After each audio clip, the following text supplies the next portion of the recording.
Hello കൂട്ടുകാരെ, മഴ തോരും മുൻപേ ഇന്നത്തെ എപ്പിസോഡിൽ സ്റ്റാൻലി മനസ്സിലാക്കുകയാണ് തനിക്ക് ഒരു മകൾ ഉണ്ടെന്ന്. കഥയിലോട്ട് കടക്കുന്നതിന് മുൻപ് നിങ്ങൾ ആദ്യമായിട്ടാണ് ഈ ചാനൽ കാണുന്നതെങ്കിൽ സബ്സ്ക്രൈബ് ചെയ്യാൻ മറക്കല്ലേ. വീഡിയോ ഇഷ്ടപ്പെട്ടാൽ ലൈക്കും ചെയ്യുക. അങ്ങനെ ഗോവർദ്ധനൻ ആ വീടിന് ചുറ്റും നടന്നു നോക്കുകയാണ്. ആ വീടിൻ്റെ ഭംഗിയും പരിസരവും എല്ലാം കണ്ട് ആസ്വദിക്കുകയാണ്.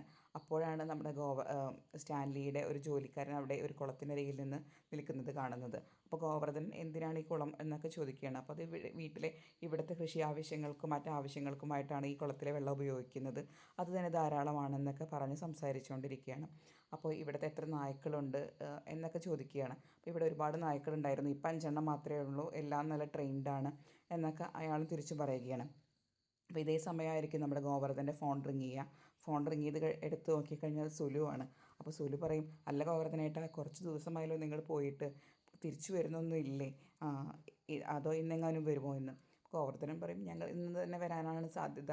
ഞങ്ങൾ ആദ്യം കൂനൂർ പോയി, പിന്നെ പുനലൂർ പോയി, ഇപ്പോൾ കുളത്തൂപ്പുഴയാണ്. ഒരാളെ കാണാൻ വേണ്ടി വന്നിരിക്കുകയാണ്, ബാലേട്ടനുണ്ട് എൻ്റെ കൂടെ. ബാലേട്ടൻ ഇപ്പോൾ അയാളെ കാണാൻ വേണ്ടിയിട്ട് കയറിയിരിക്കുകയാണ്, ഞാൻ പുറത്ത് നിൽക്കുകയാണെന്ന്.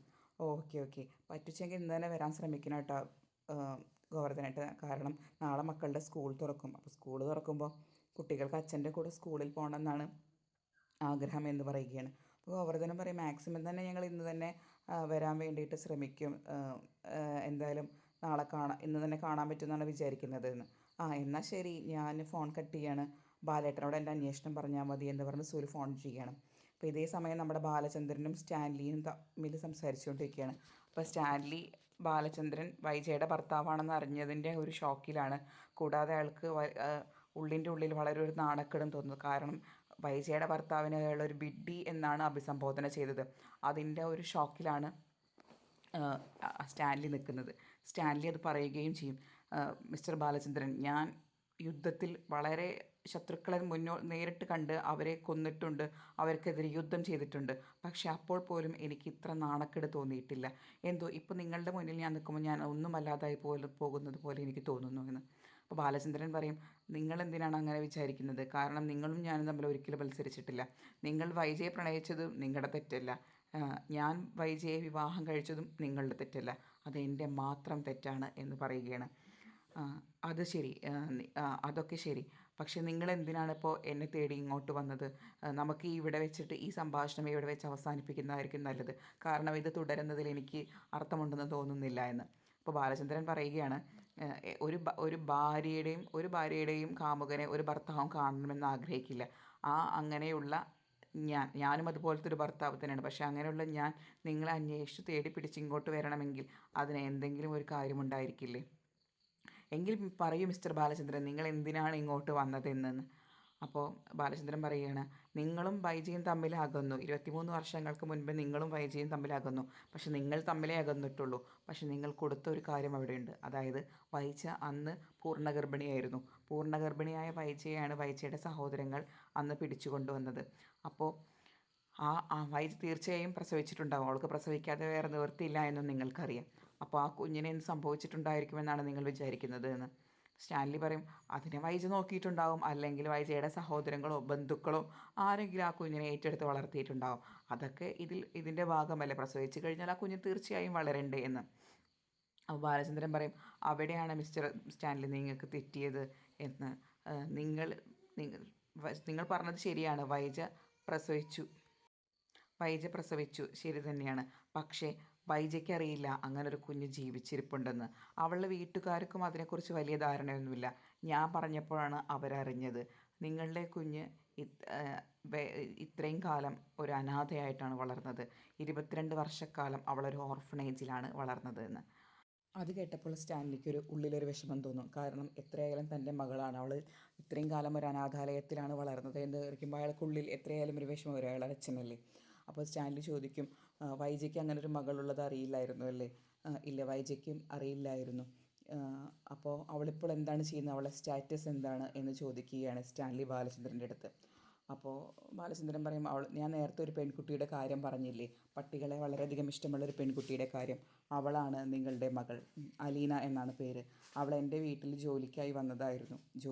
കൂടുതൽ വ്യക്തമായി പറയുകയാണെങ്കിൽ വൈജയുടെ അമ്മയെ നോക്കാൻ ഒരു കെയർ ടേക്കറായിട്ടാണ് അവൾ എൻ്റെ വീട്ടിൽ വന്നത്. ഇപ്പോൾ അവളുടെ ജോലി കഴിഞ്ഞു, അവൾ തിരിച്ചു പോകാൻ നിൽക്കുകയാണ് എന്ന്. അപ്പോൾ സ്റ്റാൻലി ചോദിക്കും അവൾ എവിടേക്കാണ് തിരിച്ചു പോകുന്നത്, ആ പഴയ അനാഥാലയത്തിൽ തന്നെയാണോ? അപ്പോൾ ബാലചന്ദ്രൻ പറയും ആ അനാഥാലയമൊക്കെ അവിടെ നിന്ന് പൂട്ടിപ്പോയി, അവളിനി വേറെ വല്ല ജോലിക്കും ശ്രമിക്കണമായിരിക്കും, വേറെ ഏതെങ്കിലും വീട്ടിലോ കെയർ ഹോമിലോ, അല്ലെങ്കിൽ പിന്നെ അവൾ നല്ല മിടുക്കിയാണ്, അവൾക്ക് ജോലി ചെയ്ത് ജീവിക്കാനുള്ള ധൈര്യവും കഴിവും ഒക്കെ ഉണ്ട് എന്ന് പറയുകയാണ് ബാലചന്ദ്രൻ. അപ്പോൾ സ്റ്റാൻലി ചോദിക്കും നിങ്ങളെന്താണ് ഈ ഉദ്ദേശിക്കുന്നത്, ഞാൻ അവൾക്ക് സാമ്പത്തിക സഹായം വല്ലതും ചെയ്യണമെന്നാണോ നിങ്ങൾ ഉദ്ദേശിക്കുന്നത് എന്ന്. അപ്പോൾ ബാലചന്ദ്രൻ അതിനങ്ങ് നിസ്സാരവൽക്കരിക്കും. എന്നിട്ട് പറയും നിങ്ങളെന്താണ് ഞാനതൊന്നുമല്ല മിസ്റ്റർ സ്റ്റാൻലി ഉദ്ദേശിക്കുന്നത്. അവളെൻ്റെ വീട്ടിലൊരു ജോലിക്കാരിയായി വന്നിട്ട് പോലും അവളെന്നെ വിളിക്കുന്നത്, എൻ്റെ മക്കൾ എന്നെ വിളിക്കുന്നത് പോലെ അച്ഛ എന്നാണ് അവൾ എന്നെ വിളിക്കുന്നത്. അതിൽ കുറഞ്ഞ ഒരു കാര്യവും ഞാൻ നിങ്ങളിൽ നിന്ന് പ്രതീക്ഷിക്കുന്നില്ല. നിങ്ങൾക്ക് അവളെ അംഗീകരിക്കാൻ പറ്റുമെങ്കിൽ മാത്രമേ എനിക്കിനി കൂടുതൽ സംസാരിക്കേണ്ടതുള്ളൂ. അപ്പം നമ്മുടെ സ്റ്റാൻലി പറയും അങ്ങനെയാണെങ്കിൽ ഞാൻ അവൾക്കൊരു ജോലി വാങ്ങിക്കൊടുക്കാം, അവൾക്ക് താമസിക്കാൻ ഒരു വീട് വാങ്ങിക്കൊടുക്കാം, അവൾക്ക് അർഹതപ്പെട്ട കാര്യങ്ങളെല്ലാം ചെയ്തു കൊടുക്കാമെന്ന്.